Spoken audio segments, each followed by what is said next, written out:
Hey, how you doing? This is George with Truck Driver Nation. So I'm reluctant about doing this one, but I'm going to do it anyways. If you're going to put all the negative contents into it because people get defensive because they're like, I'm a lease purchase. I'm a recruiter. Okay. Drove for 24 years. I'm a recruiter. So don't get pissed off of this. I don't want to hear a bunch of crap about it. This is just the facts. And this is exactly what I know. And this is dealing with the carriers. And you can't go, oh, that's just because that's the carriers you deal with. You want to sell yourself on that, that's fine. But with lease purchase programs, less than 1% have actual success rate. The reason I'm telling you this is because I don't want to discourage you from choosing that route if you figure that's something feasible for you for a given period of time or for a given situation that I don't know your business strategy. I don't know what your intentions are when you actually choose one of these carriers to go on board with. But I'm going to tell you what my personal experiences are in addition the facts. And then you can this will give you enough data to make that decision whether you want to go that route or not. Now, if you want to go with the lease purchase or lease rental, well, to give me a call. I can absolutely hook you up. That's me telling you beforehand once I tell you what I know. And if it it doesn't matter, I recruit for a lot of companies. Um, just heed this, and the whole point behind it, you can go into truckdrivernation.com. I've got a whole system of job boards in the back. They're all carriers I represent. I recruit for them. So when you go back there, you can look at any of those profiles and decide, which one's the best choice for you.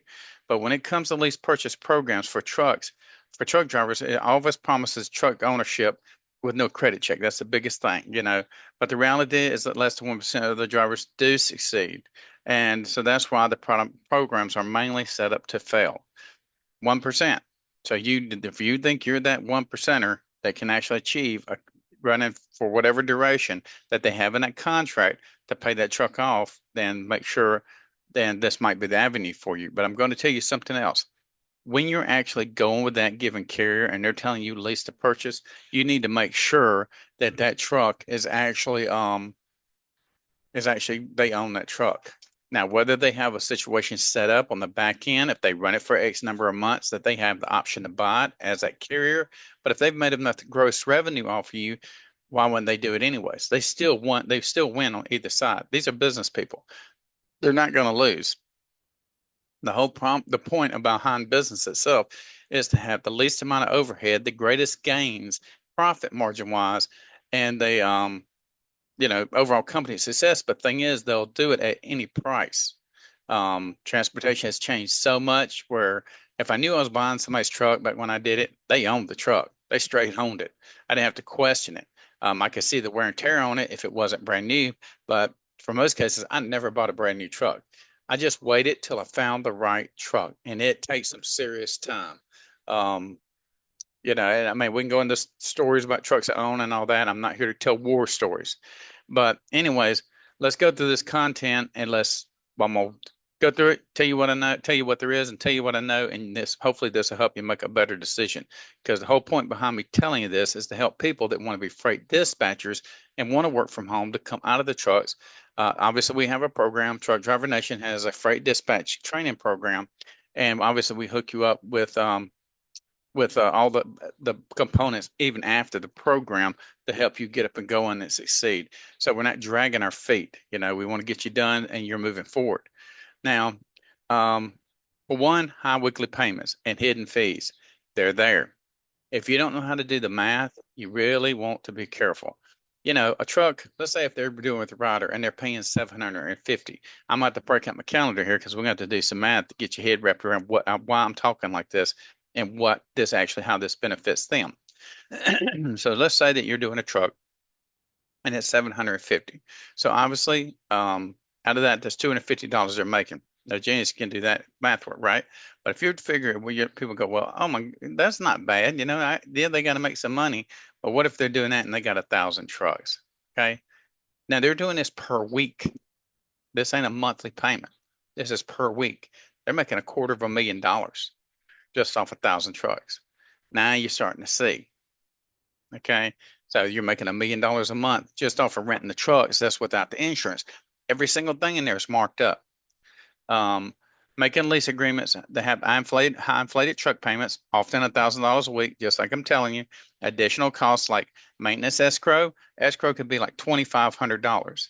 Now, the whole thing behind it, you're not going to get your escrow back. People say, "Oh yeah, well they told me 45 days after I started, I'm gonna get my after I terminate my thing, I'm gonna get my escrow back." I took the truck back and I didn't abandon it. I took it back cleaned up and all that stuff. They're gonna go through there and figure out how to uh, you know, define problems with that truck, whether they mark them or make them up themselves or anything. Because remember, anything changes about that truck, you're liable. I don't give a damn if it's natural wear and tear on the tires. They'll say you destroyed tires. Your bad inflation on tires are chopped tires because they're unequally balanced on the axle. And so anything like that, they're going to use for their advantage. And that's the reason I tell everybody that I ever recruit for these trucking companies that are doing lease purchase, if you're going to go this route, you disconnect that trailer. Don't leave it connected. Disconnect the trailer and you go through it like it's a murder scene. You flip that engine compartment open, you open all the cabinets, anything that you can get a camera on, take pictures and videos, even better. So you go through that whole system, do all the lights, do all the braking systems, airlines, leaks, apron, fifth wheel, kingpin, all the pickets that run under the balance of the truck, because lots of these are going to be mainly dry van and reefer options, right? Go because you're going to still be held accountable for that trailer. Now you'll never own that trailer. Lots of people don't do it where you actually buy that trailer, but they'll say in their ads because they've actually given to me and I have to put them out there because I'm actually working with them, right? I don't never work for these people. I got to make independent choices. So yeah, you're going to say, well, you made that choice to misrepresent them. They don't care. They come up with their ideas and they give it to us and we do whatever. But for example, they'll say, run the truck and da X months and own the truck and then you can buy that same trailer if it's the same trailer that you got from the original start.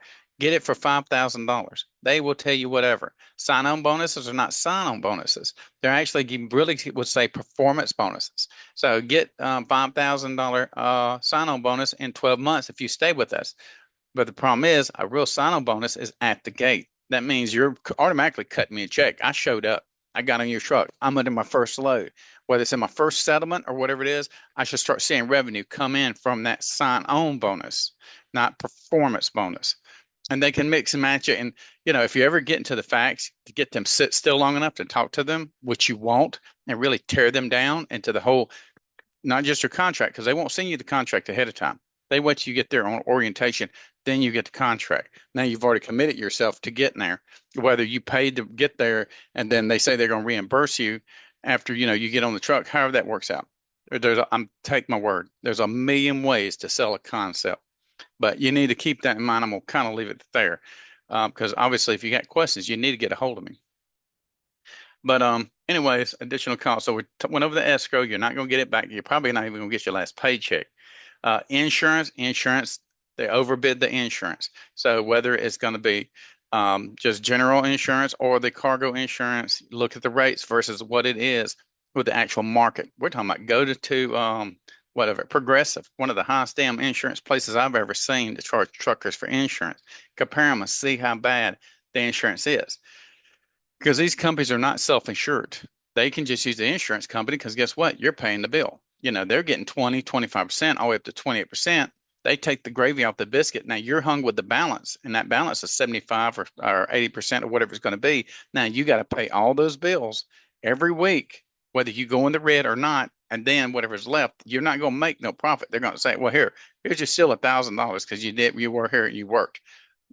These are business.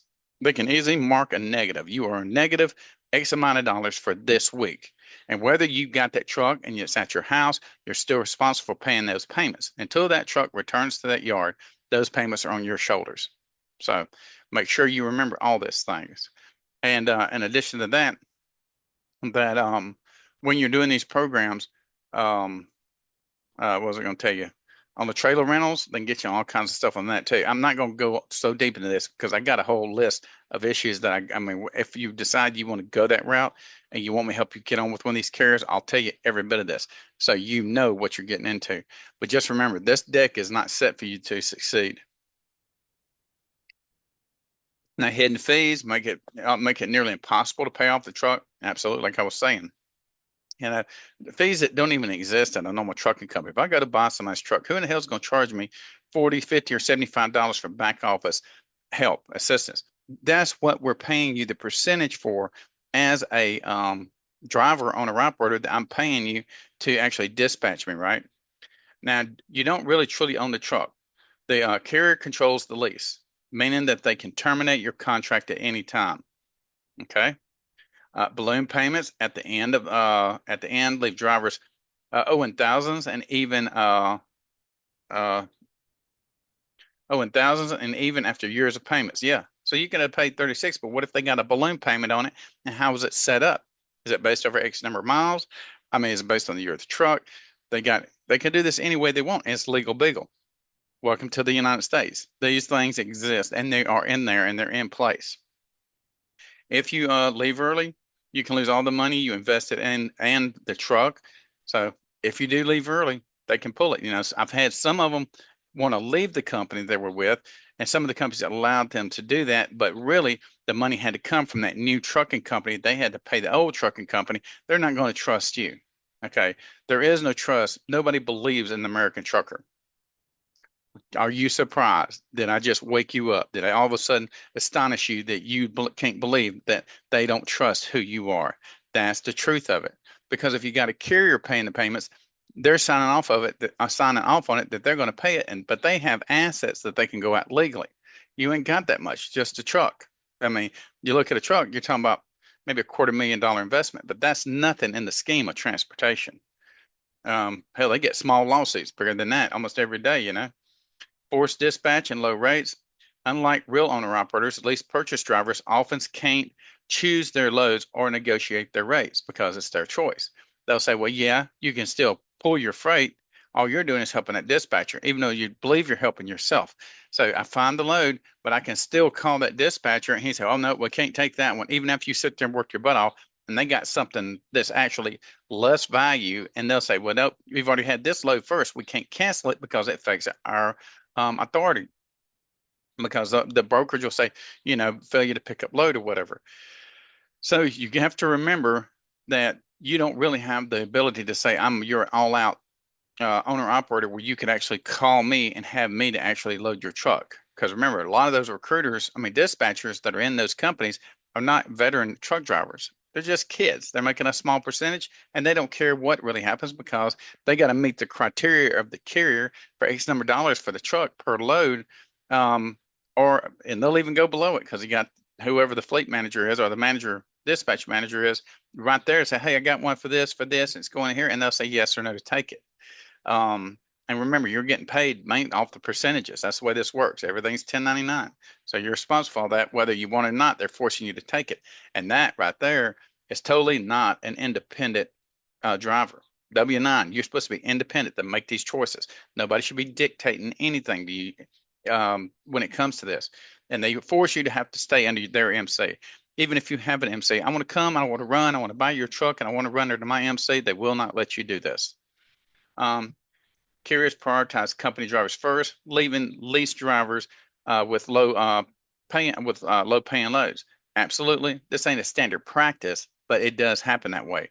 And if you get in any type of situation where you can beg them, no matter how much you beg them, but you end up arguing with them, and they say, "Well, we'll change dispatchers." That's part of the selling point. If you come as a lease purchase driver, if you have any problems with your dispatcher, we got plenty of dispatchers. We'll just trade you to somebody that's more suitable to who you are and they are.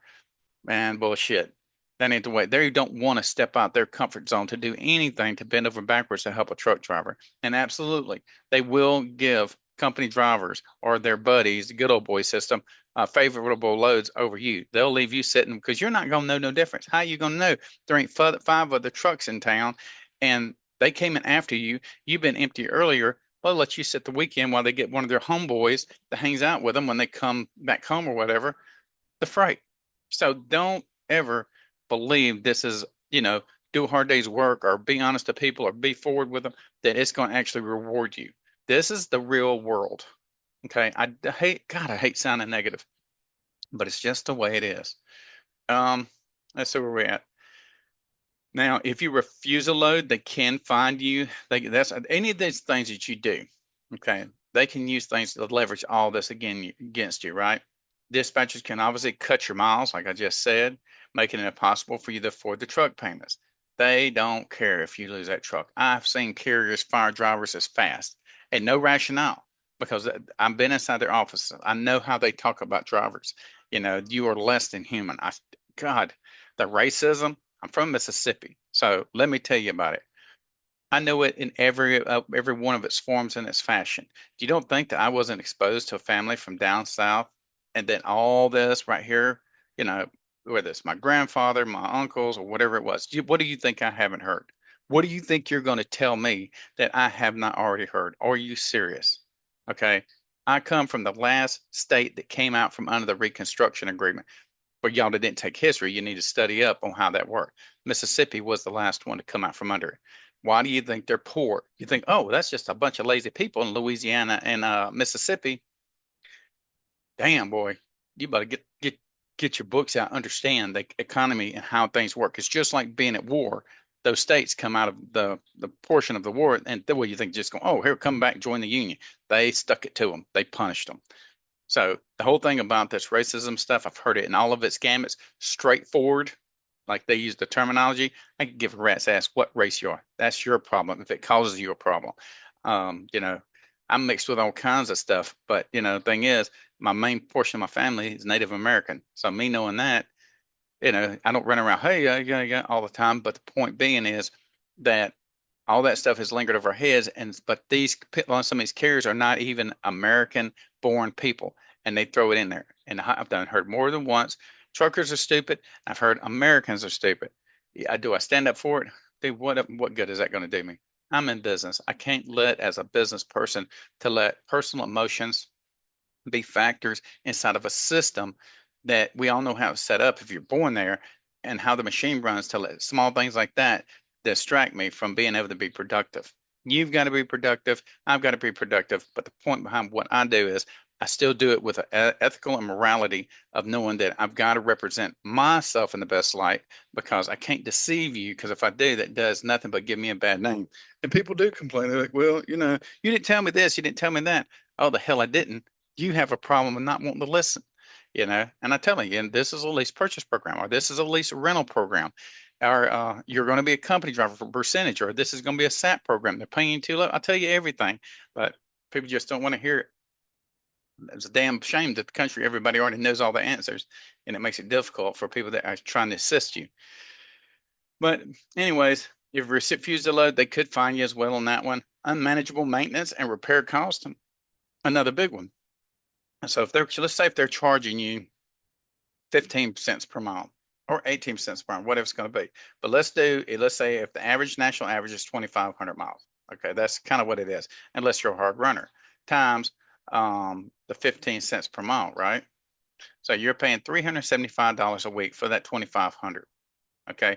Now, are they doing the maintenance program just on the truck or just on the trailer? Are they separate? Is it all together? So when you're looking at your contracts, all those lovely hidden fees, this is a warning. And thing is, they're going to put brand new tires on those trucks every time you lose one. And what's the biggest expense in trucking? Tires. Man, tires, tires, tires, tires, tires, tires. Yes, the round thing. There's 18 of them on your truck. Two of them have to be virgin, but lots of companies make them all virgin. Okay. Now, whether they're making them virgin, and because there's no real way that they can give you recaps on the back, because you're going to be the one going to get the tire. But whether they're making them virgin, then you show back up the yard, you quit the job, and then they're snatching them back off of there and putting recaps on them and turn around and selling them somewhere else as good tires, whatever they're doing. Don't put it past them. Okay, because they have computers that have the records of everything. A computer can bust any data up in any way that they want to. So just keep that in mind. Um, let's get back in here. So we're going to uh, lease trucks offer have often are often used. Of course they are, because they probably don't even own them yet. Okay, they're coming from somewhere where they're for, and they can get them. Now we're talking about 750. That's for a new truck. You can get them cheaper than that. So you could be paying way overinflated, bloated. trucks and not whatever. And even where they say, well, yeah, we'll send you out to the truck, we'll fly you directly to the truck. You get there and the truck's not even clean or it's damaged. You would go to the first scale house and you sure as hell know that they're going to put you out of service. So all these issues exist in this. This ain't a clean game. High mileage trucks that break down often. Okay, if you're going to spend all your time under this truck, you're supposed to at least purchase it and the thing stays broke down. It could have been built on Friday. That's the whole joke said behind, everybody wants to leave from work Friday because it's the weekend. And that's the way that, the manufacturing places, because when you get trucks in, even brand new, they're put together. They're not road tested and everything. You can have a lot of issues that the manufacturer or the actual dealer has to go in there and check, do all the points inspections to make sure it was put together correctly. Also, repair costs come out of the maintenance escrow. Yes, Arcadia, if you ain't got enough maintenance escrow, they can take it out of your salary, out of your check. You don't care. This ain't fairness in here. So, but if it runs out, you're responsible for all the costs. Hear that? So you got $2,500 in the escrow, for example, and you exceed that $2,500 because it was a turbo or something, you're still responsible. It's going to come out of your paycheck. Okay. And single breakdown can leave you in debt and force you out of the program. How's that fair? So the equipment, I have no say so of what it's doing. And you're saying, all right, let me roll these dice and let's see how they land. If you're really going to be in trucking, you can't take these type of chances because breakdowns 100% are going to happen. Okay. No path for real ownership. No path for real ownership. Even if you complete the lease, you may still owe final blowout payments somewhere around. I mean, it could be crazy. I mean, let me tell you, it really could be crazy. I mean, like often up to $50,000. You just don't know. I know you think I'm exaggerating. I'm trying to give you the facts as I actually know them. So don't go in and not have it in writing because they're probably not going to put it in writing. They can easily cut you loose and say, well, we don't want to deal with you. And they'll find whatever reason. Now, you're just not the right person. I've heard all kinds of excuses. What it is, they don't want you in there because you're detailing what you're getting into because you're paying attention to detail, okay? And you want to see it in writing. And you very much will. In the United States, you better have it that way. Many drivers quit before finishing because the system is designed to benefit the carrier, not the driver. That should say it in itself. That's the whole point behind I'm telling you. All the little bells and whistles, ding dong dats and PowerPoint, whatever, can tell you everything, but that's the point. It's not made to benefit you. It's made to benefit them and their felonious claims. So the reality is less than 1% of drivers complete the lease to own truck rental, I'm sorry. The reality is less than 1% of drivers complete the lease and own their truck outright. They don't get it. They just don't, they can't get there. If we're doing 36 months, let's say if you're doing a 1,800, 2,000, $2,200 a week out of that salary, out of that gross revenue, you'd think you'd have some left over. But you got to remember, that's just the payments, fixed and variable costs, then all the other stuff that comes into play. So they're not setting you up for success. You're just another piece of meat in the grinder. Um, so better alternatives to a lease program, a lease purchase program, instead of getting trapped into a lease purchase program, is consider the following. Save the money and buy a truck outright. If you're patient, and you can save this money up, okay? It depends on how you're doing and what you're doing in trucking. But you can actually make deals with carriers if you've got a down payment, if you're bringing enough money to the table, because they're expecting you maybe or maybe not to make it. But if you bring me $20,000, okay, actually you're paying for the truck. Companies I know will sign for you. I shouldn't say me because I was a recruiter, so I always put it in the first person. But in that event, they will sign for you to bring that truck on. They'll put the money down because they know, one, they got a new truck that you went and found for them, because if you don't pay for it, it's now theirs. And they just got a new driver that they know is going to be dedicated to that truck. So you just have to be patient. If you don't know how to inspect a truck when you go to buy one, because you're dumping 20,000 on them, right? For 20,000, you can't lose as a company because you can go buy those from the auction all day long, $14,000. So, but you can do it that way. Financing a truck through a bank or a credit union, my credit sucks. I'm not ashamed to say it because I live in the American system. We all know what's going on. I mean, how do you want me? I mean, you don't think I don't have problems staying afloat? Everybody does. It's a competitive type of situation that we're all going through. Sometimes I know I do better than most because it's the people that surround me that make me more successful. So I stay humble to them. My whole thing behind what I do as a freight dispatch instructor and teaching you to be freight dispatcher is that I understand where you're coming from out of that truck. Now, once I get you out of that truck, oh my God, for one, the stress is gone. You feel so much better because now you actually got a true, stable income coming in.